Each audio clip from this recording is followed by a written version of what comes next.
Anglo Urdu high school Nandurbar کے YouTube channel میں آپ کا خیر مقدم ہے۔ جماعت پنجم ماحول کا مطالعہ حصہ پہلا، سبق نمبر 4 ماحول کا توازن۔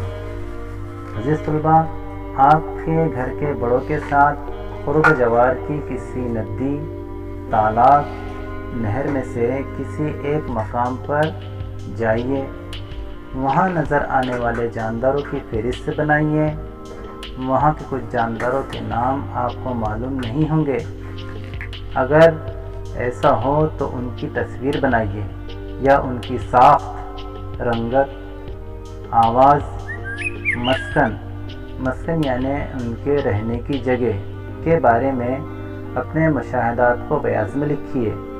جانوروں اور نباتات کی کتنی قسمیں آپ کو نظر آئی، ان کا شمار کیجیے۔ اب آپ کے مکان کے قریب اسکول کے باغ یا قریب کے کھیت میں جا کر یہی عمل دوبارہ کیجیے۔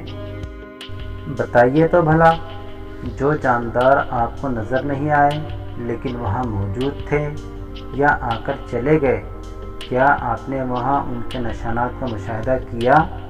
مثلاً آدھے کھائے ہوئے پھل، پھلیاں، ٹوٹے ہوئے پر، پیر کے نشانات، گوبر، مینگنیاں، گھونسلے، پیوپے۔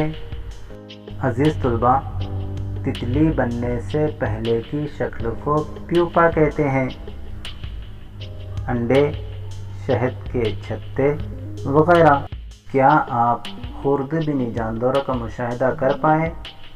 آپ جس مقام پر گئے وہاں کل کتنی قسم کے جاندار نظر آئے؟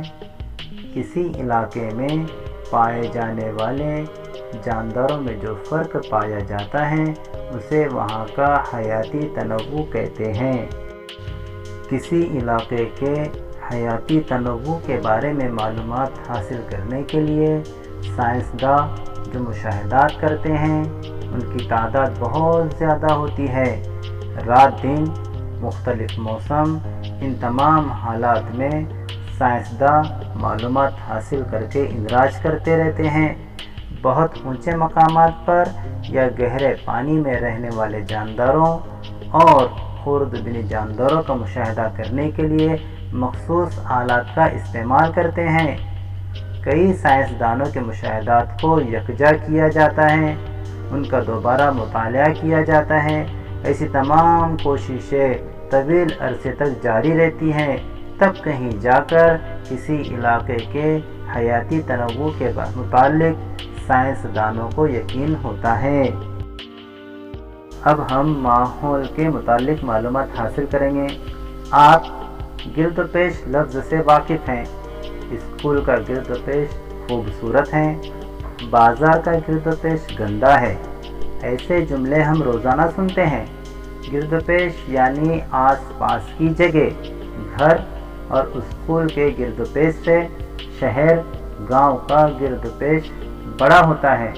سورج کی روشنی، ہوا، پانی، مٹی، نباتات اور جانور جیسے کئی اجزاء ہماری زندگی سے تعلق ہوتا ہے۔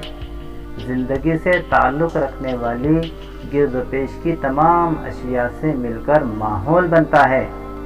جاندار اور غیر جاندار ایک دوسرے پر منحصر ہوتے ہیں۔ ان کے درمیان کچھ لین دین یعنی باہمی تعامل ہوتا رہتا ہے۔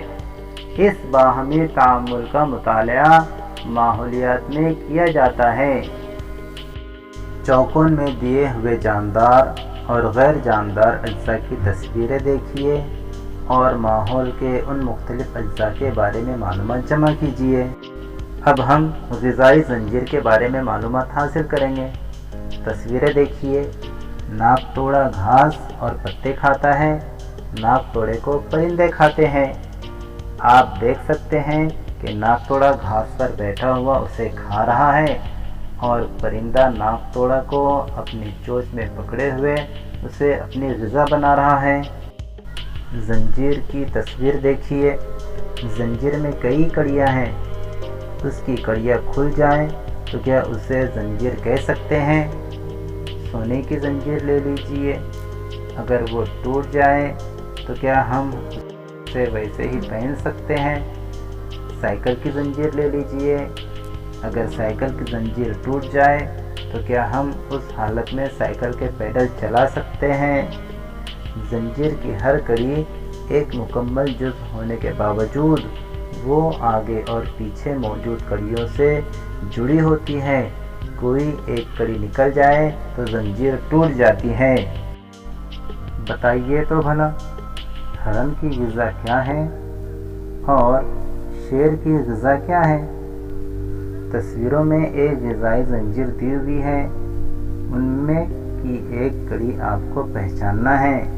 پہلی اور تیسری کڑی میں کون سی تصویریں ہیں؟ دیکھیے، ان کا آپسی تعلق پہچانیے اور زنجیر مکمل کیجیے۔ اب ہم غذائی جال کے بارے میں معلومات حاصل کریں گے۔ تصویروں میں قدرت کی کچھ اور غذائی زنجیریں بتائی ہوئی ہیں، ان پر غور کیجیے۔ ایک ہی جاندار مختلف غذائی زنجیروں کا جز ہو سکتا ہے، اس لیے فطرت میں غذائی جال نظر آتا ہے۔ تصویر کا مشاہدہ کریں اور غذائی زنجیر بنائیے۔ غذائی زنجیر میں بنیادی غذا نباتات۔ ہر جاندار کو ضروری غذا ماحول ہی سے حاصل ہوتی ہے۔ ماحول کے کئی حیوانات صرف نباتات سے ہی غذا حاصل کرتے ہیں۔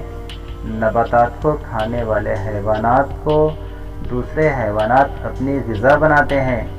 پانی اور ہوا میں موجود کاربن ڈائی آکسائیڈ کا استعمال کر کے نباتات سورج کی روشنی میں اپنی غذا تیار کرتے ہیں، یعنی ہر غذائی زنجیر کی اساس نباتات ہی ہوتی ہے۔